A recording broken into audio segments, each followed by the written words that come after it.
onset, I would like to express my sincerest regrets that there was so much of anger in the streets of India across the country. And I felt much pain. I felt much concern to see that this frustration has gotten to generation next of this nation, this great nation called India.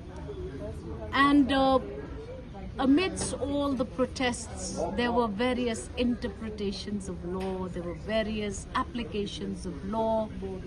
And this, to me, as one who is an active stakeholder in the system, I feel that India needs now to review some of its modalities of dealing with protests, dealing with the very fact that these were young citizens of the nation who had something to say, but likely were not given a platform and were, I will not say they were gagged, but they were dealt with differently in different states. And I think there needs to be a guideline for this nation by the central government as to how and what are the best ways of dealing with protests of this nature.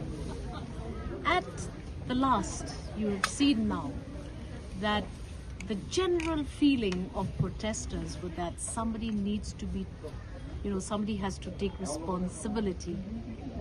And as is the way of democracy in countries across the world, somebody had to be blamed and had to take responsibility.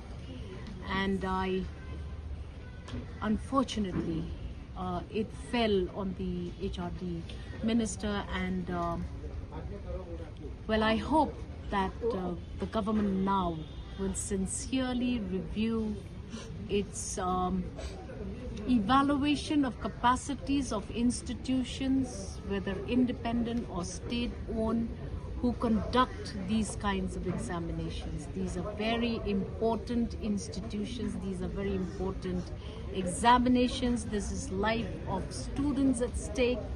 And I wish to see that these errors don't repeat.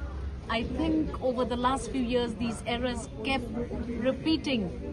And hence there was a need for students to rise and speak out. But I hope that henceforth, institutions that are being given the mandate to conduct these examinations that are nationwide and determine the future of students should be monitored closely. They should not be given the capacity or the freedom to even say that, sorry, there was a leak. Because this, I think, is not just concerning, students in general. Even senior citizens and middle-aged citizens are all concerned that this is too big an error, and institutes should not be allowed. And we have to ensure that there is complete control to ensure that this kind of a situation doesn't ever arise.